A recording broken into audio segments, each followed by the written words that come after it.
ఏంటిది చూడ్డానికి ఇలా ఉందనుకుంటున్నారా? భయపడకండి, అది బెల్లమే. మా సైడ్ ఇలా దొరుకుతుందన్నమాట. బెల్లం అంటే ప్యూర్ అంట. దీన్ని తీసుకొచ్చి నేను ఈ విధంగా దాన్ని మార్చా అనమాట. అంటే పొడి పొడి చేసుకున్నా. బై ద వే చెప్పడం మర్చిపోయినా, ఇవన్నీ ఎందుకు చేస్తున్నా అంటే నేను ఈరోజు ఒక రెసిపీ చేయబోతున్నా అనమాట. దాన్నే మా ఊర్లో శనగిత్తనాల పాక్ అంటారు. అదేనండి, పల్లి పట్టి. దీనికి కావాల్సిన ఇంగ్రీడియంట్స్ రెండు. ఒకటి బెల్లం, ఒకటి పల్లీలు. యాక్చువల్లీ ఈ రెసిపీ ఎందుకు చేయాల్సి వచ్చిందంటే, ముందు రోజు మా మమ్మీ ఈ రెసిపీ మా బాబాయ్కి పార్సల్ పంపించడానికి ట్రై చేసింది. అది ఫ్లాప్ అయింది. మీరు పక్కన జరగండి, ఈరోజు నేను కళాఖండం చేస్తాను అన్నట్టు నేను వచ్చాను అనమాట కుకింగ్ సెక్షన్లోకి. నేను అస్సలు ప్రో కాదండి ఈ రెసిపీలో మాత్రం. అన్ని యూట్యూబ్ ఛానల్స్ వీడియోస్ అన్నీ చూసి ఏది నచ్చితే అది తీసుకుని ట్రై చేద్దామని చెప్పి వచ్చా. నాకేమో 4 అసిస్టెంట్స్ కావాలన్నమాట చేసే వంటకు కూడా. ఫస్ట్ ఏంటంటే బెల్లం అంతా అట్లా పౌడర్ చేసుకోండి. పల్లీలు బాగా వేపుకొని పక్కన పెట్టుకోండి. ఒక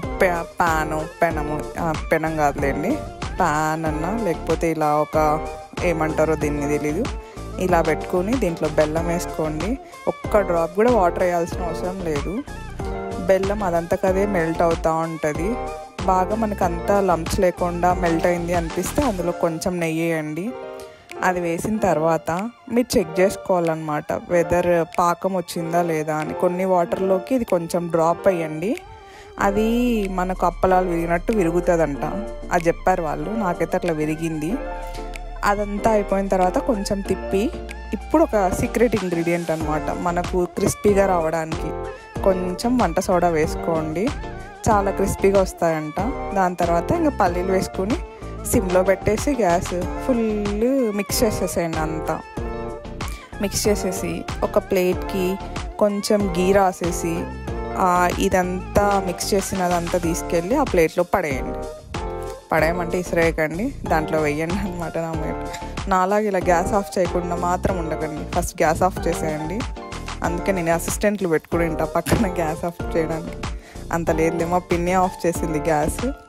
తర్వాత అదంతా ఇట్లా ప్లేట్లోకి వేసుకున్న తర్వాత చపాతీ తిక్కే కర్ర ఉంటుంది కదా, ఆ కర్రతో ఇలా నీట్గా అంటే ఈవెన్గా వస్తుంది అనమాట మనకి పీసెస్ కట్ చేయడానికి. అది మా మమ్మీ చేస్తుంది, నాకు రావట్లేదని. దాని తర్వాత మీరు నీట్గా చపాతీ పిండి దాంతో లేయర్ చేసుకున్న తర్వాత నైఫ్ తీసుకుని పీసెస్గా కట్ చేసుకోండి. మీకు ఏ షేప్ కావాలంటే ఆ షేపు. మ్యాక్సిమం మనందరం యూజ్ చేసే ఒకే షేపు, స్క్వేర్ షేప్లోనే కట్ చేస్తాం అనుకోండి, అది వేరే విషయం. అలా కట్ చేసి దాన్ని ఒక 2 అవర్స్ బాగా ఆరబెట్టారనుకోండి, క్రిస్పీగా వస్తాయన్నమాట.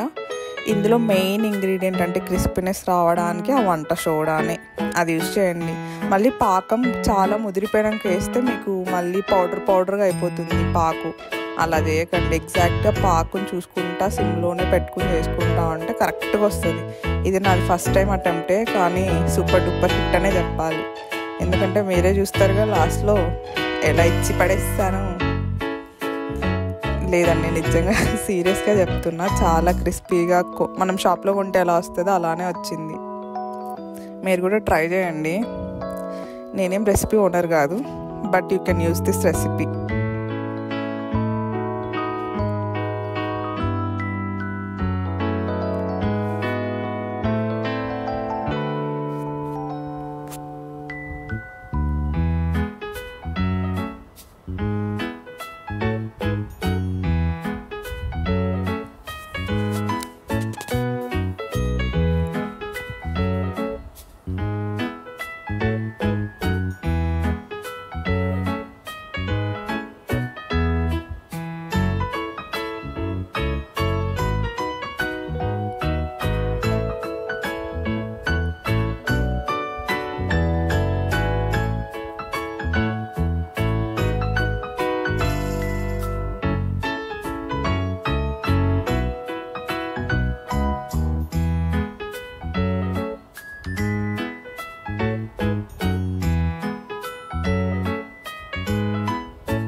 మీరు కూడా ఈ వీడియోలో చేసినట్టు మీరు కూడా ట్రై చేయాలనుకుంటే ట్రై చేయండి.